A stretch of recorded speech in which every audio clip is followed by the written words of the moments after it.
How to change Facebook profile to a digital creator. Let's get started. First of all, launch your Facebook application and make sure that you're logged in with your Facebook account. Now, navigate to your profile page by tapping on your profile icon from the top left corner below that home icon. Now, once you're on your profile page, again under your profile name, next to this Add to Story and Edit Profile button, tap on this three dots icon. Now that'll take you to your profile setting page. Here, scroll down a bit and then tap on Turn on Professional Mode. Now, if you would like to know more about professional mode, make sure to go through all of this information given to you and then tap on Turn on. Then you will get to Professional Mode Setup page.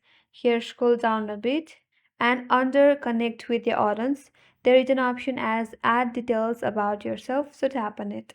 So under this category that says profile, make sure you have selected digital creator. After that, tap on save.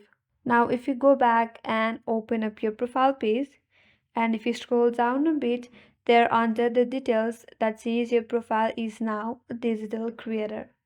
So that's how you change Facebook profile to digital creator, and that's all for today's video. Hope this video was helpful, and if you are new to our channel, make sure to subscribe, like, comment and hit that notification bell icon. Thanks for watching and I will see you on next video.